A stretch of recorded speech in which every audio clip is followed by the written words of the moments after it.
am thrilled about our guest today. He is one of my most anticipated speakers, and I was actually sort of a giddy little child getting nervous today thinking that I got to interview him today. So I'm very excited. Today we have with us Jeffrey Smith, who is the founding executive director of the Institute of Responsible Technology. If you're not familiar with them, they are the group to go to for your information about GMOs, both about health concerns, advocating for us, helping to stop this madness. So I cannot wait to talk with him today about GMOs. He is also the author of Seeds of Deception, as well as the movie Genetic Roulette, which I guess originally was a book and then into a movie, which is incredible. If you haven't seen it, highly recommend it. Welcome, Jeffrey Smith. So happy to have you. Great to be here, Amy. Thank you. Yeah. So, well, let's just start with some basics. Well, actually, I really want to know a little bit about you. You sent over all kinds of information, but I don't even know how you really got into this, about being so passionate for warding off these GMOs and hopefully saving us from all the badness. Well, I'm not a scientist or a healthcare professional, but I learned about it from a scientist, a genetic engineer, in fact, who was describing 18 years ago in a lecture why the technology was completely inappropriate to introduce into the food supply or even outdoors. He was an award-winning genetic engineer, intimately connected with the mechanics of what happens to the DNA when you insert foreign genes. And he knew firsthand that the most consistent result is surprise side effects, and that we were going to be exposed to Monsanto's genetically engineered foods in soy and corn later that year. This was in 1996, and there's no way that they could have protected us against the potential allergens and toxins and carcinogens and nutritional problems that could ensue. He was also aware that once you release these outdoors, it can cross-pollinate, seeds can move, and there's no technical way to recall the pollution of the gene pool. It becomes a self-propagating pollution that will last essentially forever. So he was appalled, he was concerned, he was outraged, but he was a scientist, and his words were very scientific. So with a background in education, communications, marketing, I decided he needs a little help. So I decided to wade in with a toe in the water and say, why don't you describe for me some of these problems, and I'll write it down in English. And I haven't stopped. I've been doing that for 18 years, taking the science and converting it so that everyone can understand. Well, I just want to appreciate you for doing that, because I know, a lot of what I know about GMOs, I've learned from you, and we need more advocates like you to hopefully stop this problem, from getting worse, which it only sounds like it's going to be doing. I know you'll be elucidating that for us a bit. So how I guess first, can we kind of define GMO, and then how is that different from hybridization that has kind of been going on for probably since the beginning of time, trying to get a better variety of a particular crop? So what's the difference between GMO and just standard hybridization?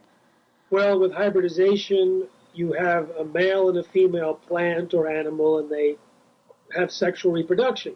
So there's a contribution of genes from both parents, and they're organized in a very precise way and give birth to, it gives birth to, so to speak, a new generation that has a group of traits from both contributors. With genetic engineering, you pluck out one or more genes from one species. It doesn't even have to be the same species. It can be a human, a pig, a virus, a bacterium, and force it into the DNA of another species. Now, the forcing process can be done with a gene gun, literally a gun. They used to use .22 caliber gun, but now it looks more professional, where they stick millions of genes into a gun and shoot them into a plate of millions of cells, hoping that some of those genes make it into the DNA of some of those cells. Then they clone those cells into a plant. Or they use bacteria to infect the cells. These are how they genetically engineer crops, through insertion plus cloning. It's a lot of things, but it's not sex. And what it does is it creates massive collateral damage in the DNA of the corn or soy or whatever the plant is. And so the natural functioning genes that are very carefully organized can become terribly disrupted. And you can have genes that are switched on accidentally that will now produce an allergen, as happened in Monsanto's corn. You can have known allergens that already exist in soy but have increased their levels of up to 7-fold, which happened in Monsanto's soybeans. You can have new carcinogens introduced, which happened in human gene therapy, killing some of the patients. You can have all sorts of changes that result from the process of genetic engineering, irrespective of what gene you put in. And there's also problems based on which gene you put in, which we can talk about. And so why do we even care about this? Well, we care about it because there are 9 food crops that are genetically engineered right now, and their derivatives are found in maybe 3/4 or more of all foods sold in supermarkets, either direct derivatives or through animal feed. Now, we believe, and there's a lot of evidence supporting our belief, that GMOs are contributing dramatically to a long list of diseases and disorders that are on the rise in the U.S. population, and that when people stop eating GMOs, they report by the thousands improvements in many of these things, from weight problems to high blood pressure to heart problems, gastrointestinal particular, autoimmune, allergies, etc., infertility. So we have tracked why GMOs may be causing these problems, what testimonials we're hearing from people, from doctors, from veterinarians about livestock or pets, and the lab animals, and also tracking the trends, the rise of these diseases in the United States since GMOs were introduced, compared to the expansion of the use of GMOs. And then we look at the toxins found in GMOs that can help explain why these diseases are on the rise. And what I find when I'm talking to people about GMOs, some understand. I mean, I think the word through your work and other people's work is really getting out about the corn and the soy.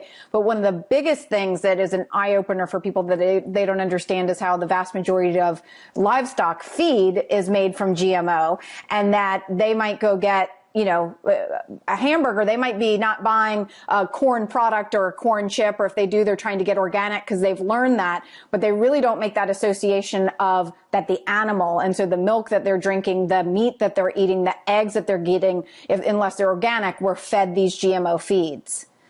That is a very critical piece, and we can spend a little time on that. There was a lot of concern about the potential impacts on eating the meat or drinking the milk from animals fed GMOs. Those concerns were expressed by the Center for Veterinary Medicine of the Food and Drug Administration, the FDA. And it was one of a series of memos that were later made public. It was all secret memos at the time. But the Center for Veterinary Medicine said there are unique health risks associated with eating milk and meat from animals fed GMOs. Now, we know that if an animal is eating a toxin, the toxin may not leave the body, or may not, or part of it may survive, may stay in the body. And so every time the animal eats more of this food containing toxin, it can accumulate and become more and more during the lifetime of an animal. And that can become consumed in the milk or meat. And this is a unique risk that has not been properly evaluated at all. There's no published studies whatsoever on this effect. We do know from testimonials and first-hand reports, people reacting differently from milk, meat, and eggs of animals fed GMOs versus non-GMOs. I've talked to a butcher, a farmer who was butchering his own calves and pigs, and he said the inside of the animal, of an animal that's fed GMOs, it's discolored and it's strong, it smells horrible. Whereas he described the inside of an animal that's not eating GMOs as a fresh smell. I can't relate to that. I'm not a butcher, but he described it as a fresh smell. I talked to his wife, and she said she saw the discoloration in the lard from pigs and the smell, and said she would never feed her children meat from animals that have been fed GMOs. We have pictures of the discoloration when they pull the intestines out of the GMO-fed animals. It can shred, it's thin, it can be dark. In fact, they can't use those intestines as sausage casings. They have to import sausage casings from New Zealand. Wow. They don't feed the GMOs to the New Zealand cattle. So we also see that the animals, most of the GMOs that are raised, that are grown, are Roundup ready. Now, that's a trade name by Monsanto. Monsanto produces Roundup herbicide. Roundup-ready crops are designed with inserted genes from bacteria and viruses not to die when sprayed with Roundup herbicide, which would normally kill it. The Roundup enters the plant, and then it's in there as a residue that's eaten by the animal. Now, one of the aspects of Roundup, and we'll talk about several during this hour, which are really disturbing, but one in particular is that it binds with minerals, all sorts of minerals, all the trace minerals, making them unavailable to the plant or to the animal or to humans. So the vast majority of the feed fed to animals is Roundup-ready soy, corn, cotton meal, canola meal, sugar beet pulp, alfalfa. These are the GM crops, canola meal, I said that, cottonseed. These are the crops that are genetically engineered, the main 6. And so they're eating these crops that are deficient in nutrients.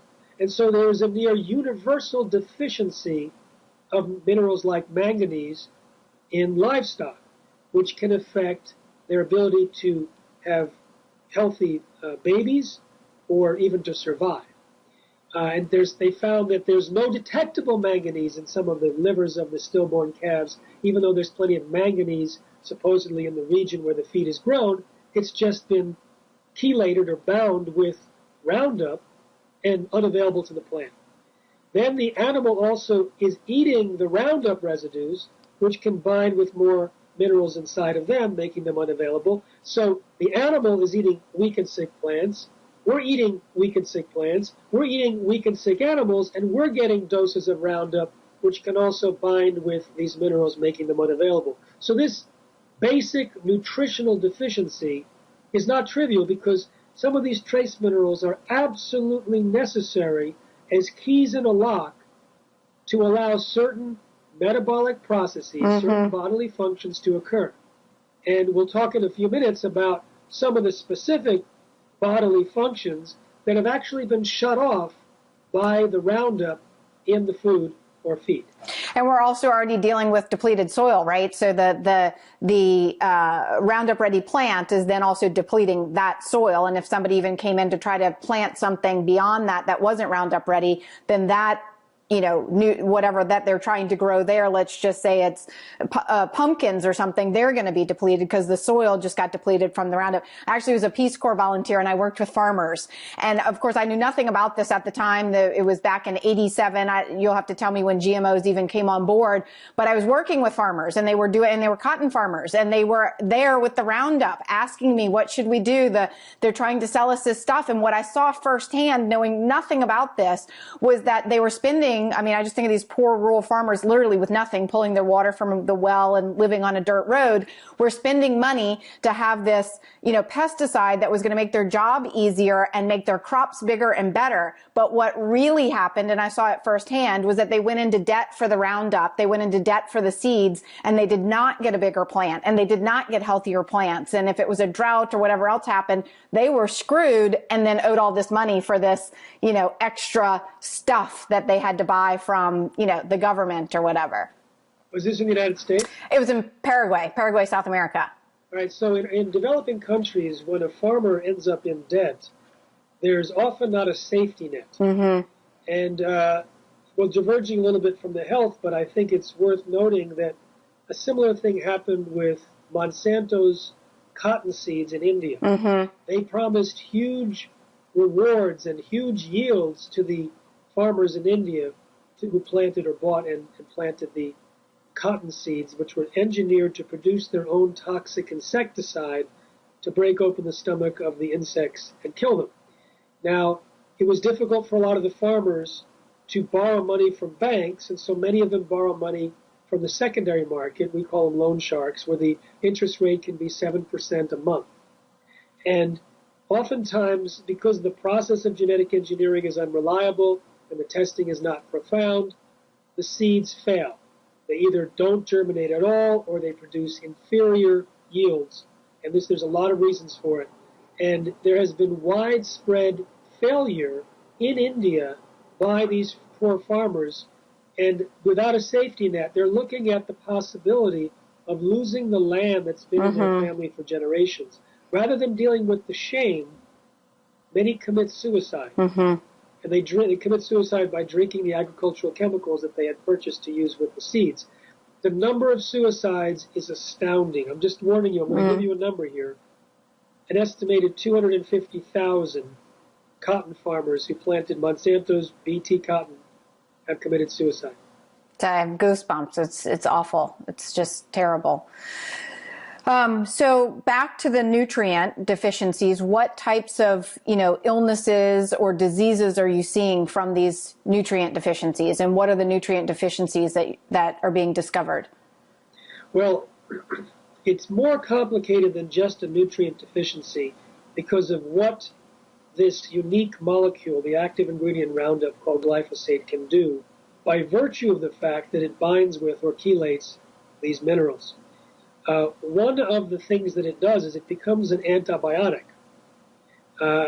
It kills bacteria because of this function. Now, when you eat Roundup-ready crops or things that have been sprayed with Roundup, it can kill the gut bacteria. But not all of the gut bacteria. It's selective. It kills the lactobacillus, the bifidobacteria, the good stuff, the stuff that we buy in pills and eat, the stuff that helps us digest, the stuff that helps our immune system. It doesn't kill the nasties like salmonella, botulism, and E. coli. So just this antibiotic impact can cause an overgrowth of the negative gut bacteria. This gut dysbiosis, which it's called, can create a toxic gas which can damage the walls of the intestines. This irritation then the intestines can then it sends out something called CCK for digestive enzymes to the pancreas. It'll produce less of that, so there'll be less digestive enzymes, and so there'll be less digestion going on, more undigested food proteins. That's one thing. So you have the toxic gas, you have the undigested food proteins. Also, the bacteria will produce something called zonulin, and zonulin works with the walls of the intestines to end up separating the junctions between the cells, causing leaky gut. So generically, as a reminder, when there's holes in the gut walls, then a lot of things can pour into the blood supply that are not supposed to be there. The thing that everyone talks about in terms of autoimmune disease is undigested food proteins. Now, normally the proteins are broken down to bits and pieces, but those bits and pieces and they can be handled easily and recognized by the blood and the body. When there's undigested food proteins, the immune system freaks out. Now, it starts to attack these undigested food proteins. And there is the body has an own internet system. It's wired like we are. All the immune pieces, they all have the iPhones, right? And they take pictures of these intruders and send it on, they text it out to all of the other immune beings and say, this is the enemy, go after that. But, the amount of pixels that they have, sometimes they make mistakes, and what looks like what actually is an undigested food protein, due to something called molecular mimicry, it looks a lot like the thyroid, or it looks a lot like the microvilli fingers coming off the intestines, or the pancreas. And so, all of a sudden, the immune system has their orders, and it starts to attack the thyroid, or it becomes autoimmune, attacking oneself. And leaky gut is highly correlated with autoimmune disease, in particular celiacs. But in general, autoimmune disease, leaky gut, they move together. Now, in addition, chemicals in the body can get in the blood. Roundup was found in the blood of pregnant women and their unborn fetuses. And the toxin that kills insects from corn, the Bt corn, which we'll talk about soon, that ended up in the blood. And you can have bacteria from the gut ending up in the blood. So all sorts of things can end up in the blood, which can cause inflammation and other reactions. Leaky gut is also linked to food allergies, to autism, Parkinson's, Alzheimer's, cancer, and many other diseases. So just looking at the overgrowth of gut bacteria, all of that can be inspired. In addition, Roundup can suppress the production of digestive enzymes. We already talked about one way through the CCK, but just directly when it was fed to carnivorous fish, they had reduction in digestive enzymes. So that means the ability of the body to break down the food is hampered. So if you have that in addition to the leaky gut, then you have all this undigested food protein that will just be shunted into the bloodstream prematurely. Roundup also damages the microvilli directly, the little fingers that come off the walls of the intestines that provide extra surface area to interact with the food. If you stretch it out, it's about the size of a tennis court.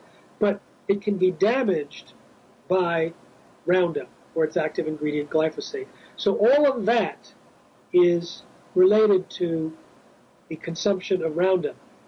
Now, in addition, our gut bacteria are part of our digestive system, and they transfer, or they translate certain raw materials into usable materials. One of the things that the gut bacteria produces are the aromatic amino acids, including L-tryptophan. L-tryptophan is not produced by the body, it's produced by the gut bacteria. And once it's produced, it becomes the building block for serotonin and melatonin. If you don't have enough tryptophan and you don't have enough serotonin, you might have problems with depression and stress. Serotonin also can tell the body, I'm full, I've eaten enough. L-tryptophan is blocked in its production by Roundup because the pathway that produces it, it's called the shikimate pathway, the pathway that produces it is blocked by Roundup. And so that's one way that we might have mood and behavioral issues and overeating because of the lack of sufficient serotonin.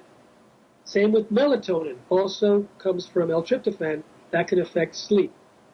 So this is another way that this binding of these minerals that are needed for the shikimate pathway for this particular bodily function are blocked. Another pathway that's blocked is something that helps the body detox. There are certain enzymes, there's CYP enzymes. They help the liver get rid of all of these poisons. But that whole pathway that produces these enzymes is damaged. And so that means any other toxin that you're exposed to that would be normally released from the body by these enzymes, those toxins can become more powerful if you're also consuming Roundup. So those are just some of the aspects of Roundup. There's more. Right. Those are just massive, major ones. It's like, wait, ladies, you haven't got it. In addition, it's an endocrine disruptor. So when fed to rats over 2 years, the female rats had higher levels of testosterone and lower levels of estrogen. So they were becoming more masculinized. The male rats had higher levels of estrogen and lower levels of testosterone. They're becoming feminized. That could be happening to us as well. It also promotes the growth of cancer cells. It's also linked to non-Hodgkin's lymphoma and all sorts of other things. So this is just Roundup. We haven't even talked about the GMOs, just the Roundup that's sprayed on these crops. There was also a study that was just republished this week that found that rats that were fed Roundup over 2 years at levels that were lower than the allowable level in the drinking water. They had multiple massive tumors. Up to 80% of the females had tumors in their mammary glands, up to 50% of the males, and they had organ damage to the liver, kidneys, and pituitary. So there's a lot of information on Roundup that's definitely pointing out that it is not the safe alternative that Monsanto had led us to believe, that in fact, according to one couple of scientists who published 2 papers on it, it's probably the most chronically toxic chemical on the planet, given how widely it's used. And their papers linked it to celiac disease and all sorts of gluten-related disorders, kidney failure, heart disease, cancer, obesity, diabetes, autism, gastrointestinal problems, reproductive problems, multiple sclerosis, Parkinson's, Alzheimer's, anorexia nervosa, aggression, and depression, among others.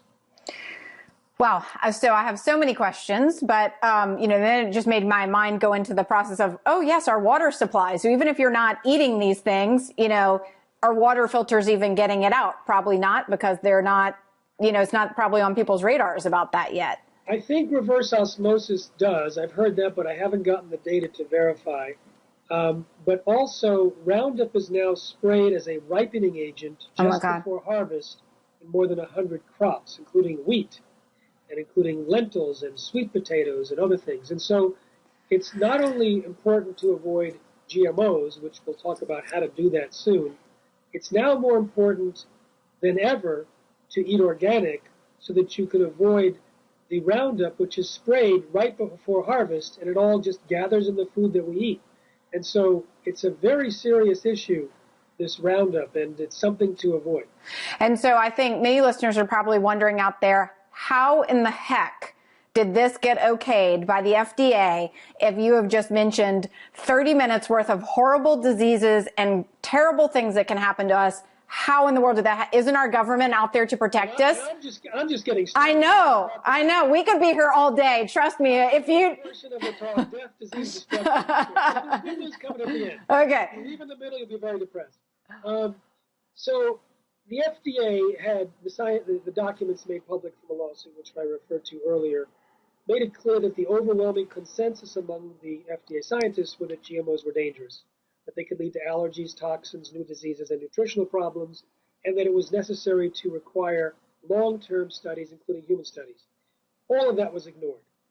The FDA was under orders from the White House to promote GMOs, so they created a new position for Michael Taylor, Monsanto's former attorney, to be in charge of FDA policy when the GMO policy was produced. The policy that he oversaw falsely claimed that the agency wasn't aware of any information showing that GMOs were significantly different, a total lie. And on that basis of that lie, they said no testing was necessary whatsoever for the FDA and no labeling was necessary. So Monsanto, who told us that Agent Orange was safe and PCBs were safe and DDT were safe and got those terribly wrong, they can determine on their own if the GMOs are safe without telling the FDA or consumers. And so how do these people sleep at night? They just have so much money they don't care, but they have children, right? I mean, they have children. Do they not care about them? Or are they just eating organic, but yet feeding us all, the rest of us, the...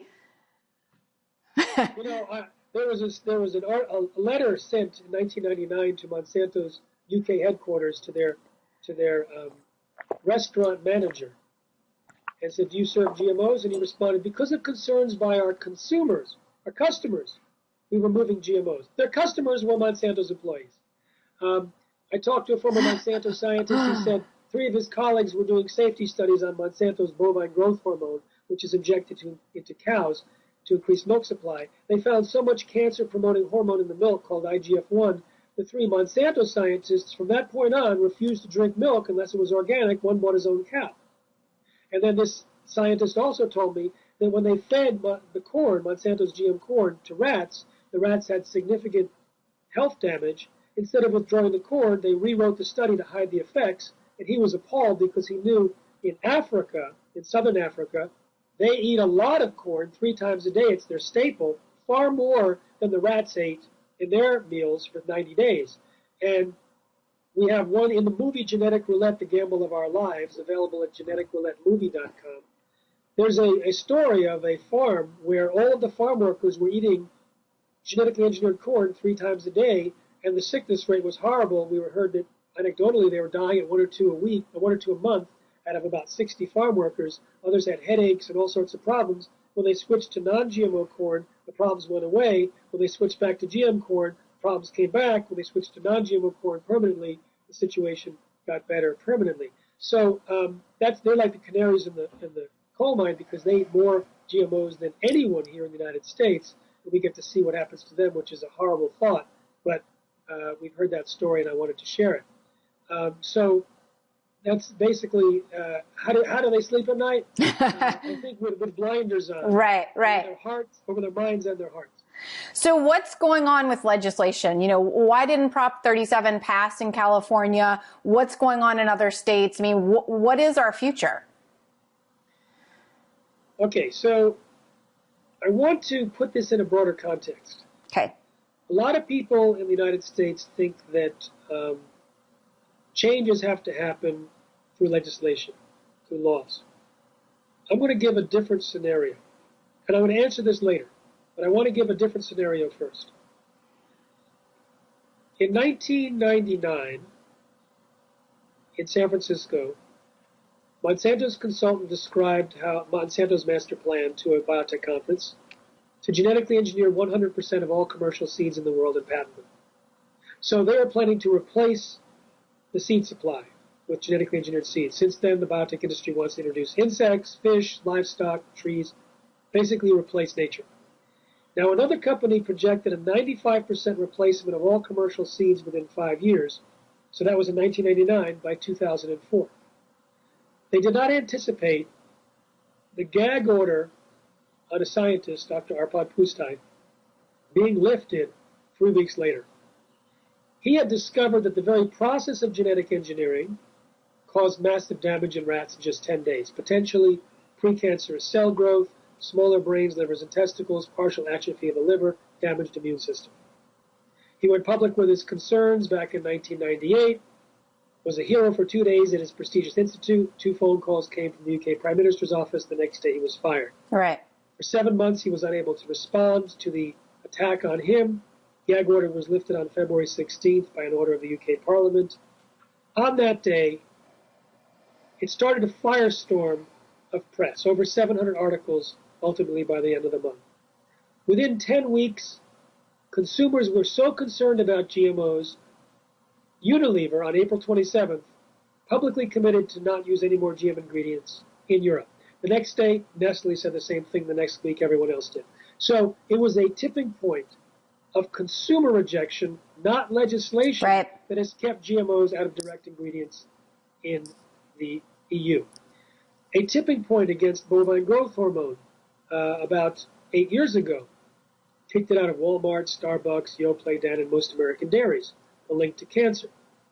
Last year, a tipping point happened in the natural products industry where it became a clear marketing liability for companies to use GMOs because so many consumers in natural food supermarkets were concerned about it.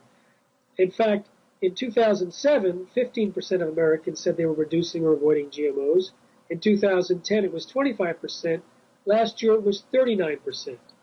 And non-GMO labels grew in sales faster than any other health or wellness label in 2012, second fastest in 2013. It's been a revolution, primarily in the natural food sector. And so there's now, we estimate by the end of the year, 22,000 products will be third-party verified.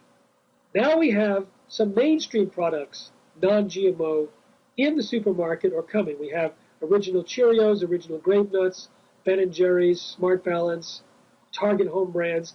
If these increase market share because of their non-GMO declarations, the rest of the food industry has to take note and has to protect their market share by becoming non-GMO quickly. Otherwise, their market share will be eaten up by competitors that become non-GMO before them.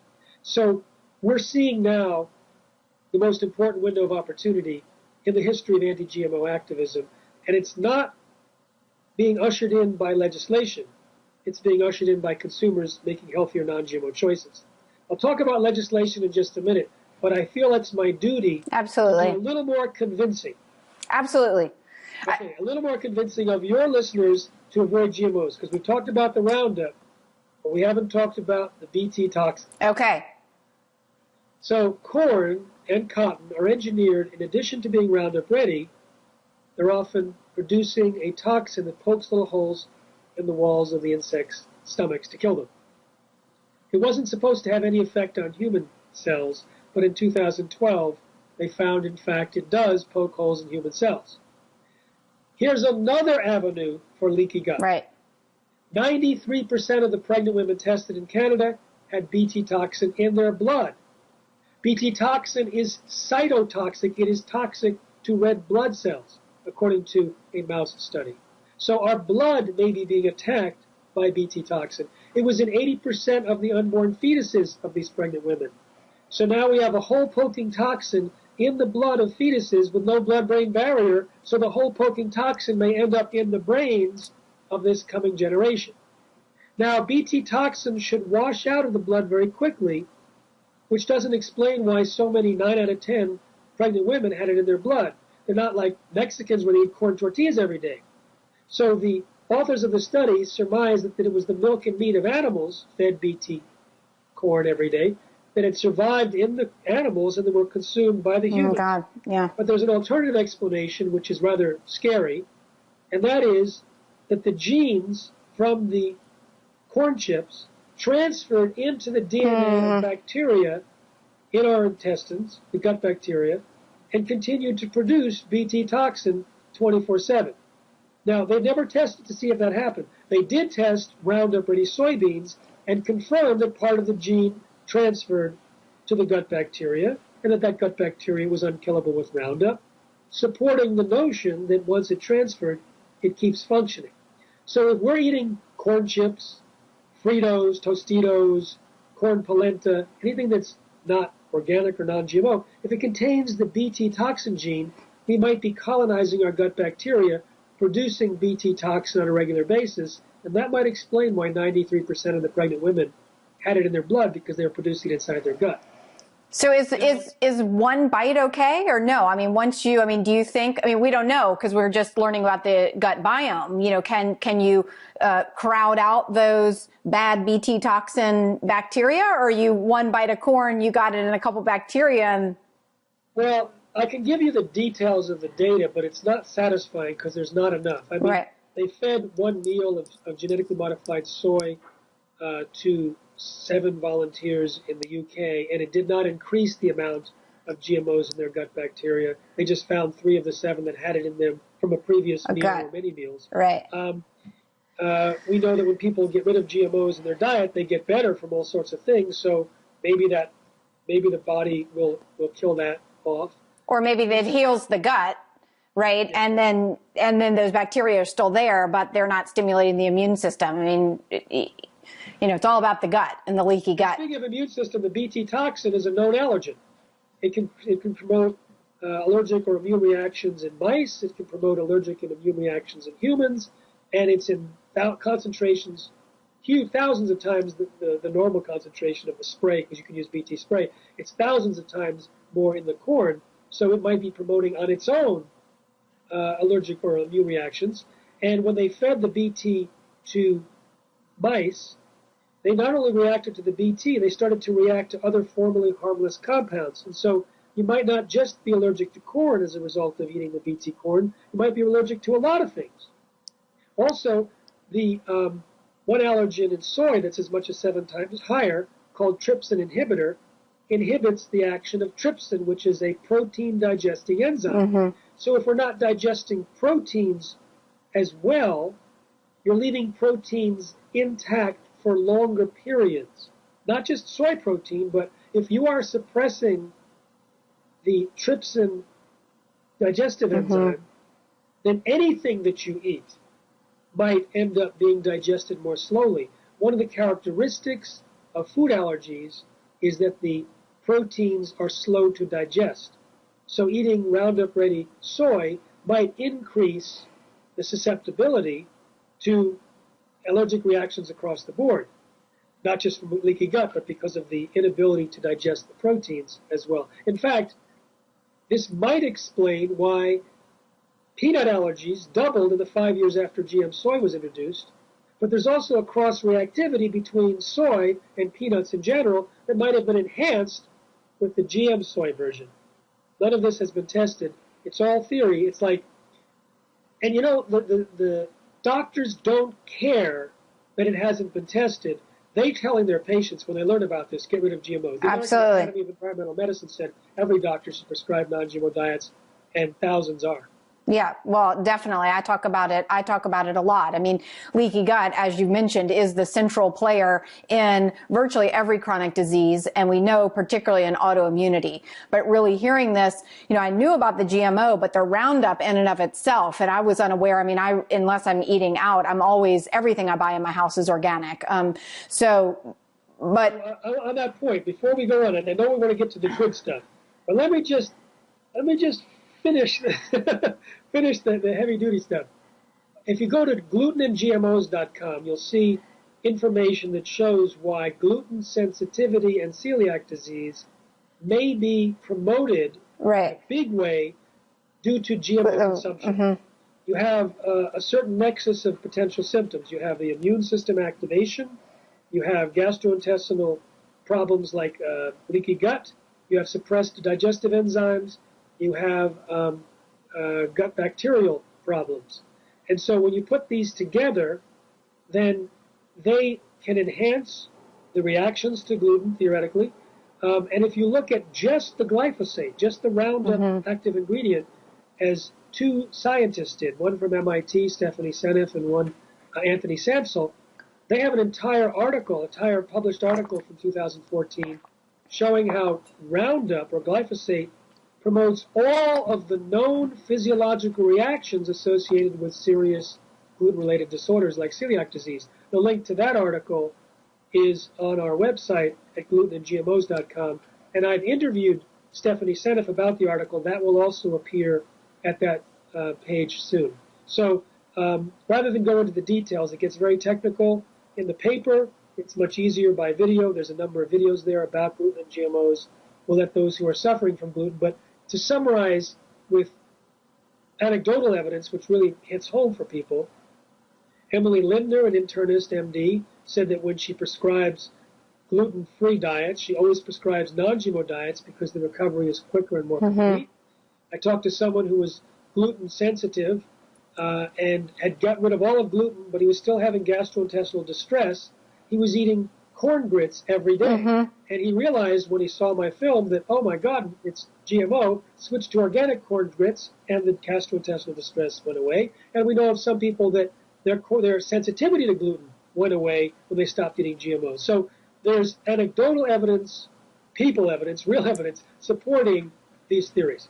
And I see exactly everything that you're just mentioning. And I also see all the deficiencies, because I do a stool test on everybody that walks in my office, and I'm seeing, dysbiosis and low digestive enzymes and inability to absorb fats. I mean, clinically, I am seeing all this. And I too, I try to get people off corn, altogether anyway, because it's just not a great food. But when people come back and they've added it in, my first question is, did you add in organic or did you add in GMO? And it would be interesting to then now go back and try, if it was GMO, to switch to organic and see if you can tolerate it.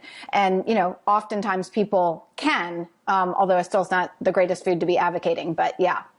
And if you have any testimonials or case studies that you can share, either anonymously or with people's names, and both you and your audience, you can send them to us at healthy@responsibletechnology.org. ResponsibleTechnology.org is our website. There's a newsletter, there's speaker training, there's a tipping point network of activists. There's a lot of information on there. But the email address, healthy@responsibletechnology.org, is specifically, it comes to my inbox, it's specifically for those that have improved health symptoms or conditions after switching to non-GMO diets. We're starting to formally gather these, and we have tremendous number of a lot of interesting stories. And I highly encourage everybody to go to your website and support your website. A portion of our sales from my internet sales go to you guys. So, I genuinely appreciate the work that you're doing, because, it takes somebody like you with the passion that you have to really get this word out. So, well, let's talk about some of the good stuff, maybe. All right. So I put off the legislation thing. See, what's happening is we're actually on the way to the tipping point. We expect the tipping point from consumer rejection to happen within 3 years, probably earlier. And in order to do that, we need to convince more people to avoid GMOs. We've already convinced the natural products eater, so we've got to convince the Walmart eater. Now, the Walmart eater, you can't go to the couch potato junk food eating American who has not yet related food to health. It's too big of a sell. Right. So you go to the groups that are particularly motivated by the information that you've heard today. Moms, because so many people are wanting to protect their children. Pet owners. We have so many testimonials from veterinarians and pet owners. People who are sick. And a lot of people who are sick are listening to this because they've got autoimmune disease and they're already trying to change their diet. They're highly motivated. They're playing the game of moving the like chessboards, moving the food around the chess, and they try to move the GMOs off, try to switch it to just organic and see what happens.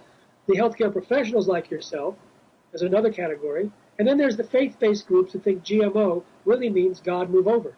Oh, that's a good one. So we are going to the 5 targeted demographic groups at the Institute, and we think that by stimulating targeted education, we're raising money for that, so if people would like to make a donation, it'll make us more effective and quicker to reach this tipping point, and then none of us have to worry about what to eat in terms of GMOs once it's tipped.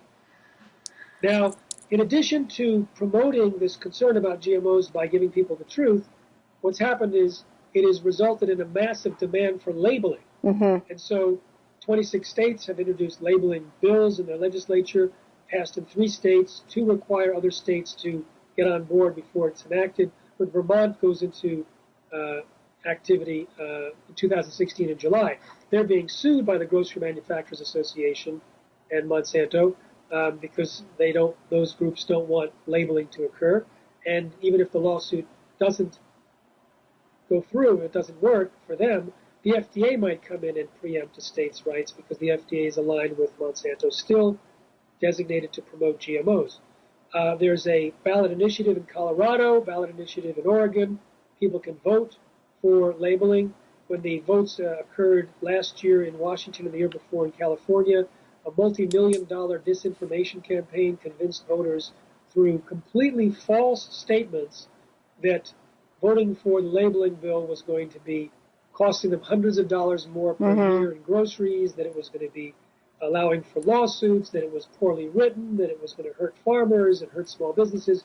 All of those were lies. So we have seen local groups come up with, like county level, doing some very powerful things. Several counties have banned the planting of GMOs. Most recently, Josephine and Jackson County in Oregon. This year, in May, last year, San Juan County in California, in Washington. 2 counties before that through ballot initiatives in California, 2 through county ordinances in California as well. There's 2 county-wide initiatives being voted on in November in Kauai and Maui. This year, the Big Island has already banned the planting of GMOs by county ordinance. Certain cities have banned it. And worldwide, we have France and Italy. Their bans on planting GMOs were just upheld by courts. Russia has banned the import of GMOs, not just the planting. The Chinese army has banned feeding GMOs to the soldiers because of concerns for health. Peru has a moratorium. Venezuela. So many countries are stepping up right now. It's a fiercely pitched battle all over the world, and I've been to 40 countries. I'm going to some more countries this summer. But I have to say, looking at the whole thing as I have for 18 years, I've never been more optimistic and more confident. And the key is that people are learning about GMOs and avoiding them. And that drives the market, and it also drives the politics. The politicians tend to follow. They don't tend to lead. And so we are actually the leaders in this. And that's why it's so important for people to subscribe to our newsletter at responsibletechnology.org so they can become a click and send revolutionary, sending the information, posting on their Facebook. If they want to speak, if they're like you, a healthcare practitioner, or they have some form of interest in speaking or already speaking, we have a speaker training program. We have activist groups called the Tipping Point Network in over 100 groups around the country. So we are actually proactively protecting our gut bacteria, protecting our immune system, protecting our community. But it's not just that. I said in the beginning when you asked me how I got involved, remember what the genetic engineer said, that once you plant it outdoors, it's permanent part of the gene pool. Genetic pollution will outlast the effects of global warming and nuclear waste. The only thing that lasts longer than the self-propagating pollution of the gene pool is extinction. And so we are looking at 2 futures right now. We're looking at Monsanto's ideal future, which is to genetically engineer nature, to eliminate the products of the billions of years of evolution, or we're looking at propagating and continuing with nature. This is what our generation is faced with. It's not trivial. It's probably the most, or if not the most, one of the most important decisions we make collectively. And it's not being made in one person as a president. It's being made collectively. And so I'd like to ask people to look at that and see how they can participate and take responsibility when they hear this information to help drive towards the saving of nature, protecting all living beings, all future generations, as well as our great-great-great-great-grandchildren, as well as our gut bacteria in our bodies. And part of that is avoiding GMOs, and part of that is sharing the information with others. Absolutely. I mean, I get so angry when I think about, the things that we have to do to protect ourselves, and still you can't take every precaution, right? I mean, you're out advocating this. You're talking about going to 40 different countries. You're going to more this summer. I mean, how do you do it? I mean, in your own microorganism house bubble, all organic, whatever. But when you're doing what you're doing, which is trying to literally change the world, and you're traveling and somebody's taking you to dinner, how do you do it? All right. Going out to eat is an art, but there's also a science. If you're going out to fast food, forget it. Of course. It's processed food. It's got derivatives of soy and corn, maybe cottonseed oil and canola oil, sugar from sugar beets. It's got the meat and milk are from animals fed GMOs. The other GMOs are papaya from China or Hawaii, zucchini or yellow squash. Not all zucchini and yellow squash, some. So if you're going to fast food, forget it. Most of the GMOs are visible. Corn is visible. Corn polenta, corn on the cob. And you can avoid buying that. Zucchini, yellow squash. It's like Clint Eastwood, feeling lucky. You don't know if it's GMO or not. So you can decide whether you're feeling lucky. Most soy is visible in terms of tofu. You can add soy sauce, but some of it is hidden. The biggest hidden GMOs in a restaurant are the oils. Yes. Soybean oil, corn oil, canola oil. I found a restaurant using cottonseed oil. These are oils that you have no idea because they're not listed. And they're all genetically engineered, unless it says non-GMO or organic. So the first thing I do is I call in advance to the restaurant and say, what oil do you use? If they say vegetable oil, it doesn't come from vegetables, it comes from soybeans. So in Canada, they use a lot of canola. Here, they use both canola and soy. And sometimes if they use olive oil, they blend it with canola. So if they say olive oil, I say, is it pure or a blend? And then they go back and check. And sometimes the wait staff are surprised that it's actually a blend. So then I say, can you serve me something that's cooked in pure olive oil or another oil, or if I'm open to butter, then butter, or no oil. And that way I can get rid of that invisible ingredient. Likewise, salad dressing, same thing. Can they give me pure olive oil and vinegar or lemon, whatever? Or maybe they use pure olive oil. Then by the way, the more processed things are, the less dangerous they are on the GMO side. So sugar is highly processed. Most of it's from sugar beets that are genetically engineered. There's no studies on sugar to show that it's a problem. It might be completely safe. I don't know. It's a question. But it would be far more healthy than eating the sugar beet pulp, which is fed to racehorses and other animals, because that's drenched with Roundup and all the changes in the genome might affect health. So you got to choose where you want to draw the line when you go out. Obviously, I'm trying to advocate for organic, but that's not always available. Even in some cities, it's not available anywhere in right. restaurants. Yeah. So people have to choose the level that works for them. When I go to Southeast Asia, my criteria changes a little because I can't communicate with the waiters or waitresses. Right. But what I always do is I look at what's in the cooked from scratch menu and make sure I'm avoiding the obvious GMOs. I avoid the GMO oils. And by doing this, I realize that it's very hard to eat Mexican or Chinese or some Japanese. 70% of Indian is difficult because they cook everything in advance in their sauces with GMOs. Mediterranean is often very easy because it's olive oil. The health food restaurants, sometimes they use canola thinking it's a healthy oil and not care about the GMOs. Sometimes it's fine. So I can sort of guess in advance what works, and I know, since I travel a lot, I know where to eat in the airports, and I carry food with me. Yeah, I carry food with me. Yeah. I figure that a lot of these things out there are what I call FSOs, food-shaped objects, yes, which I avoid. And so by carrying food with me and by calling ahead for restaurants, I even called ahead for a wedding. This was this week. Talked to the catering manager, and she's totally into organic and sustainable. We found out that they mixed the olive oil with the canola oil. And she says, I'm going to have them switch to pure olive oil for the entire wedding party, not just for you. So by asking it, I ended up giving them a wedding present that they'll never know about. That's awesome.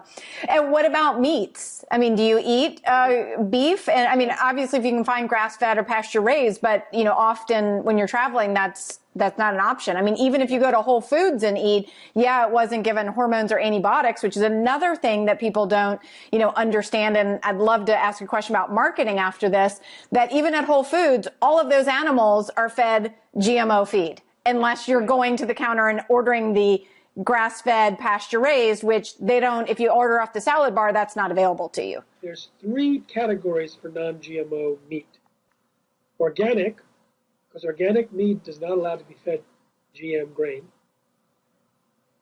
100% grass-fed. Right. Because if it just says grass-fed, they can finish it with rice. Grain. But 100% grass-fed might have alfalfa, which is a grass, and alfalfa, it also has some level of GMO. So I'm trying to promote among the grass-fed producers to also list no GM alfalfa. It's probably unusual for them to use GMO alfalfa because of the sensitivity to the situation, but I can't guarantee it. Right. And the third is wild game. Yes. And if it's deer and they happen to be in the Midwest, some of their food may be GM corn. Although a lot of animals avoid GMOs when given a choice. Pigs, cows, elk, deer, raccoons, squirrels, mice, rats, geese, dogs, chickens, and buffalo have all been shown to avoid eating GMOs when given a choice. So we have to raise humans to the level of animals. For fish, the farmed fish are fed GM soy pellets. Wild caught would be the other way for fish to be non-GMO. So again, and milk, with milk and meat, again, if it's organic, it's not fed GMO. Otherwise, it may be fed GMO, and also it might have milk from animals injected with bovine growth hormone. Although we hit the tipping point, it wasn't a complete wipeout. It's still there in a small percentage. So again, people have to make a decision about what they're willing to do based on their lifestyle and do the best they can. And I want to give this piece of advice. If you accidentally or through your criteria end up eating GMOs, don't worry about it.